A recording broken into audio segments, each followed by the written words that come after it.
This is the most powerful tool you will have in your tool belt. And to be able to equip you, or you equip your team with this tool, will seriously transform everybody's success rate.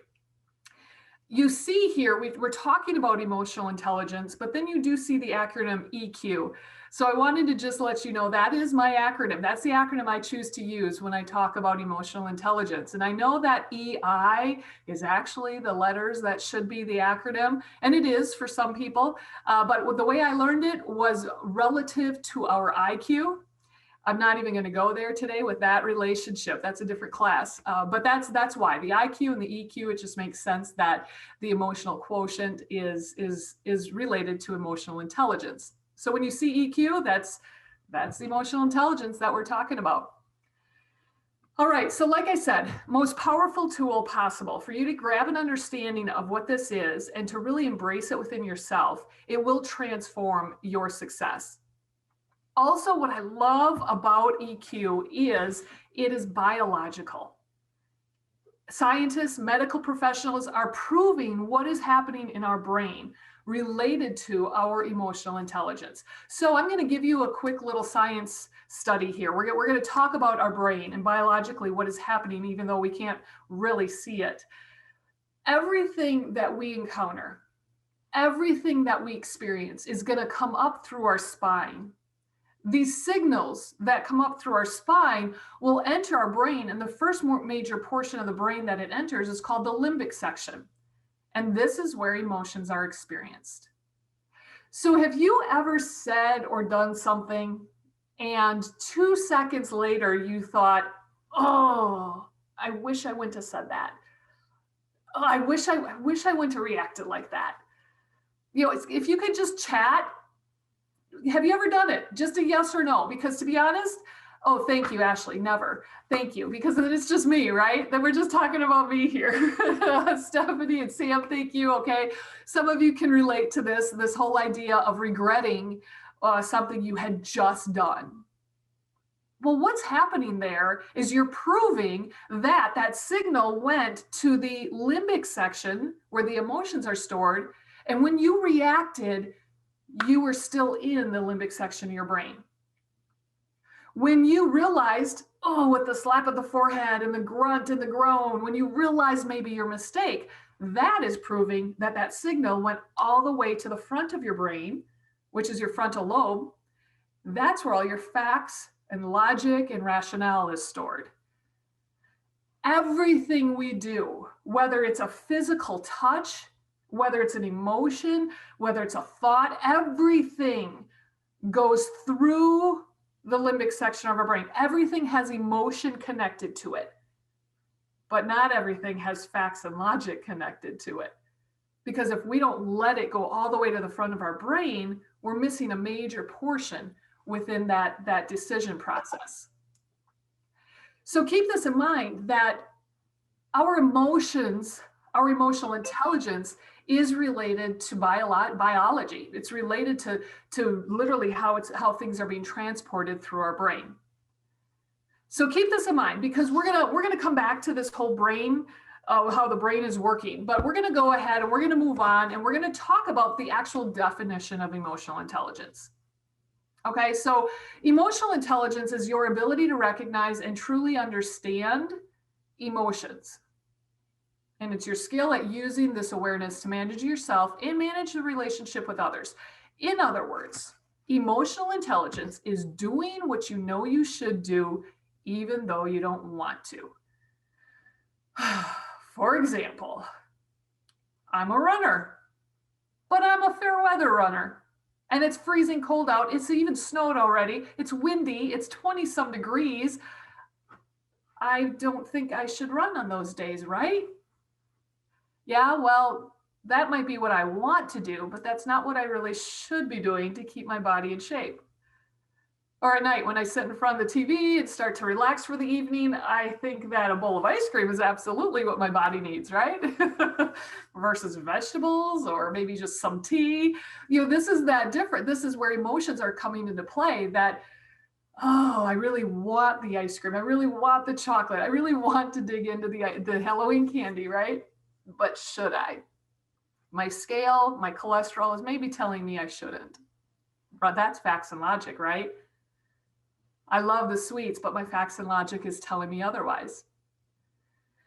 Emotions are not bad. So that's one thing I really want to say here is many times we start to think that the limbic section of our brain is not where we want to be. We want to push away emotions. Emotions are not bad. We just have to learn how to be intelligent with them. We can't ignore them.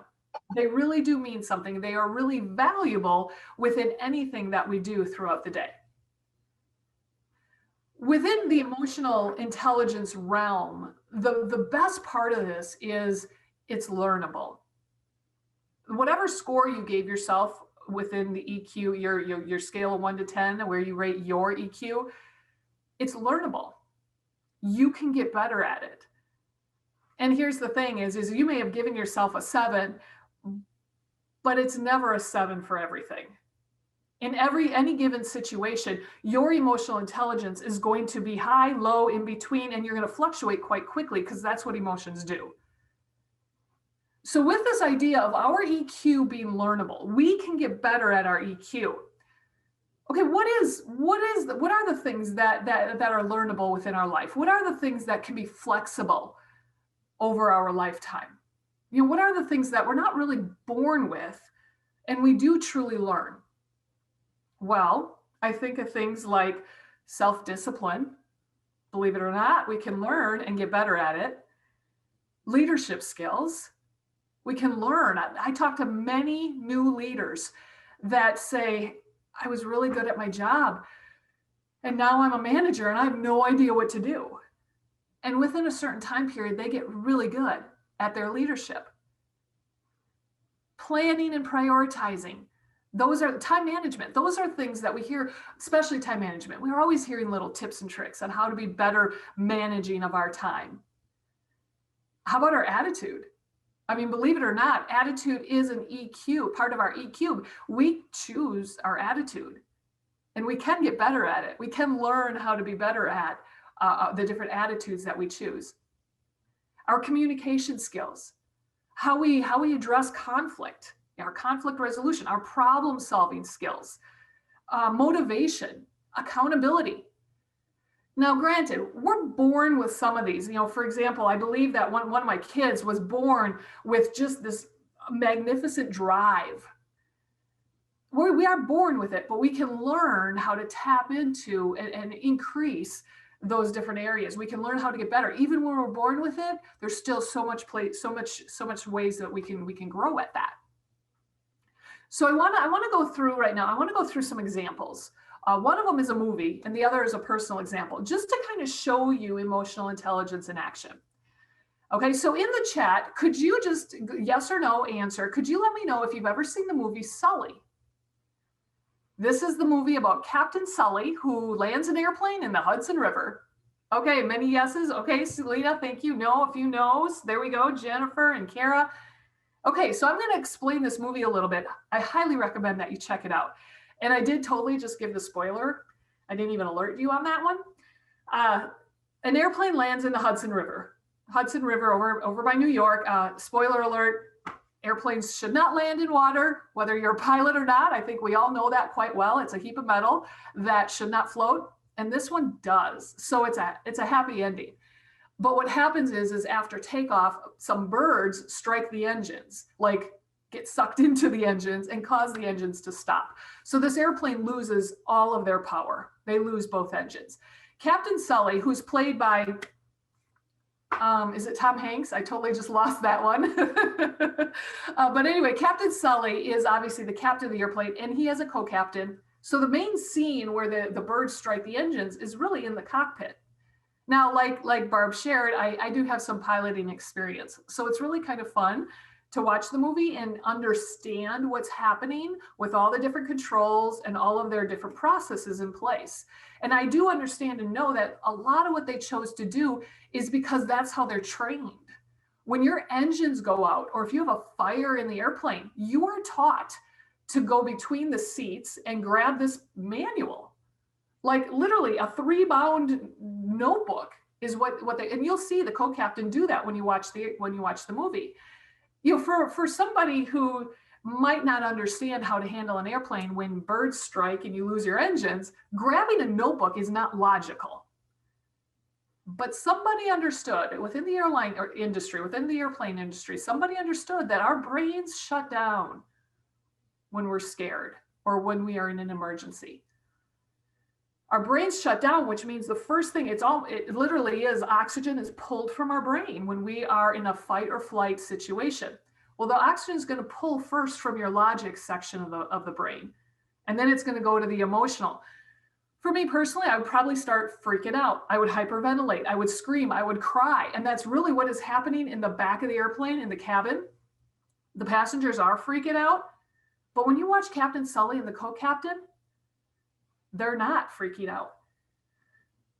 Their emotional intelligence is very high. And you see that because you really don't see emotions. You see facts and logic. During the different scenes, Captain Sully is talking to the air traffic controlman, and the air traffic controlman is trying to get him to an airport. And they're over land. When these birds strike, they're over land. And I know that airplanes can land successfully on land, right? So they're over land, and Captain Sully realizes he's not going to make it to the airport. And he says, we're landing in the Hudson. At that point, the co-captain looks over at Captain Sully, and you can see it in his face. You can see his EQ drop a little bit. Because in his face, he was saying, are you kidding me? Are you serious? Airplanes don't land in water. I find it so interesting, though, because Captain Sully had so much emotional intelligence. He was pushing that signal way past his limbic section of his brain. He was pushing it all the way to the frontal lobe of his brain so that logically he could think through. And he thought through and realized we're going to have less tragedy if we land in water. If they land on the land, I mean, there's buildings, there's pedestrians that are not looking up to look for airplanes that want to land, right? There's wires that they need to maneuver through. There's so much more damage they could have done if they tried to land on the streets of New York. If they land in the water, it's only the people on the airplane that would be affected. That's a lot of frontal lobe movement happening.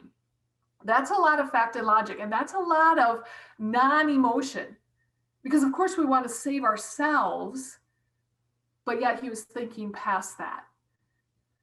So when you watch this movie, when you pull it up on Netflix or wherever, really watch it differently. As you learn more here about emotional intelligence, watch it differently and pay attention to the EQ of every person in the cabin, in the cockpit, back at the air traffic control tower. Every person's EQ is really at play here, and you do see it start to go up and down. It's dipping and it's spiking. You see it in the co-captain, definitely within that one scene. So emotional intelligence is doing what I know I should do. That means we're pushing past the emotion. We're not letting it sit in our emotional section of our brain. We're pushing past so that our frontal lobe, so that our whole brain can truly be at use during that decision opportunity. Here's another story for you. This is a personal story. I have 3 kids. They've all graduated high school. They've chosen to move to Wisconsin and to move on with their life. But when my middle son, Jacob, graduated from high school, he went on to the local community college at the fall after graduation. And he was able to pay cash for his first semester, which was huge because that's exactly what our goal has been with the kids, right? So him and I sat down right after the semester started, and I said, the goal also is that you pay cash next semester and you don't quite have enough in your savings for that whole semester. What do we need to do? We spent 45 minutes and we crunched numbers. It was awesome. We figured out that he needs to work 17 hours a week to maintain his current expenses, but also put enough away. I think he needed like $300 a week to put away into his savings account for school. So after we went through all of this and decided, I said, okay, I think it was $300 a month because I broke it by week, right? I broke it by 4. I said, okay, how about if I talk to your financial advisor tomorrow and I ask him to pull $75 every Friday from your account and put it into your savings account so you don't accidentally spend it. And at that moment, Jacob says, no, don't do that. I thought, we just spent 45 minutes figuring this out. I even asked you, is this doable? And you said, yeah, I can do this. What do you mean, no? Thankfully, I didn't say any of that. What I did say was, why not? And he took a good 3 to 4 minutes, and it was dead silent. And he re-looked at all the numbers and he rethought, and finally he looked up at me and said, okay, go ahead. You know, there's two emotional intelligence here. There's mine and there's his. Mine, if I would have allowed my initial emotion to react right away, if I would have been like, what? Are you kidding me? What was this time for? He would have got up and left and never returned to the conversation. Thank goodness I let it push forward into my frontal lobe and I let it calm down, and I just asked a question.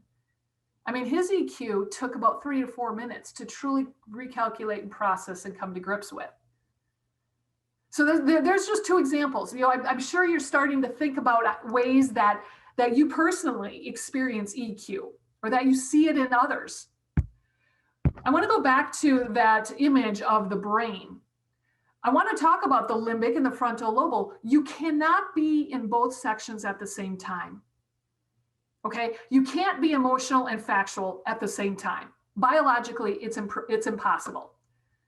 To help yourself and to help others move forward to the frontal lobe so that the full brain is being used, the best tip I have for you is to ask a logical question. And that's what I did with Jake. I asked, why not? Now, a logical question many times is kind of silly sometimes. Sometimes it could be, hey, what did you have for lunch?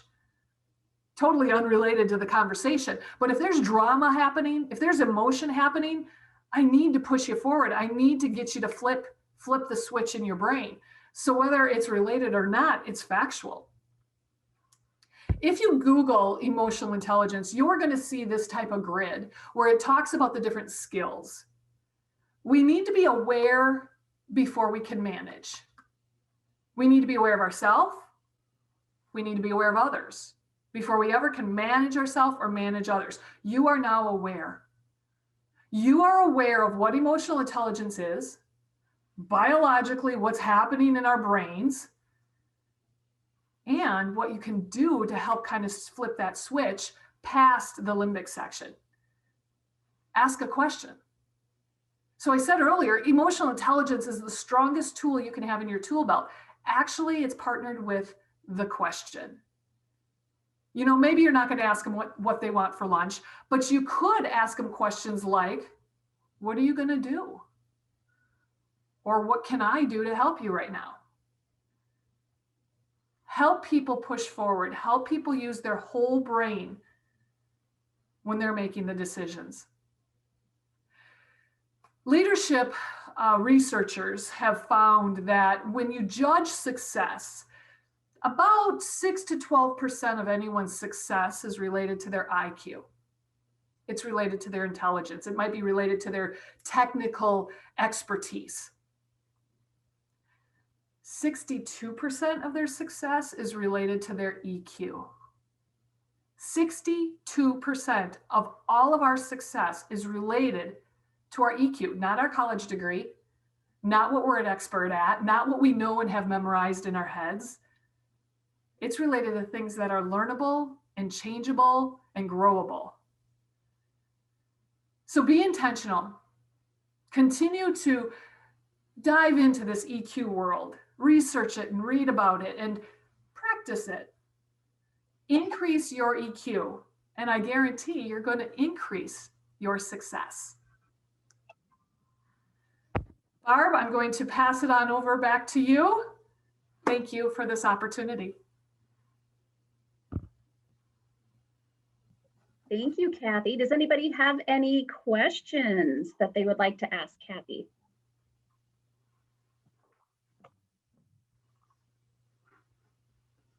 All right, there's a few comments coming in the chat. Again, if you liked what you saw today and you'd like to bring Kathie into your business, we'll send out the contact information for Dan and Paulette. Thank you, Kathie. So very interesting. I have heard EQ presentations multiple times, and I love how everybody has a little different twist to it. So really, and I think that this topic is so timely right now with everything going on with COVID and just the additional stress that people are feeling. So in my head, I was like, oh yeah, I can think of several times this week even that I was like, yeah, my EQ was not where it should have been at that moment. So thank you for the reminder. And again, to everybody, just with that EQ, you need to understand, recognize your emotions, and I love this statement, do what you should do, even though you don't want to. Thank you. I'm gonna have to like write that on a Post-it note and put that by my computer and push past the emotion into the frontal lobe.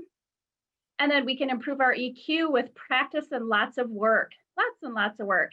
And then finally, that 62% of success is related to EQ. So great job, Kathie. Oh, there we go. Kelly's got a question. Do you recommend any specific resources to expand their knowledge of EQ? There is a book I recommend, and there is a group on a website. So I will go ahead and chat that. I'll chat a link so that you have access to that. Wonderful. Thank you.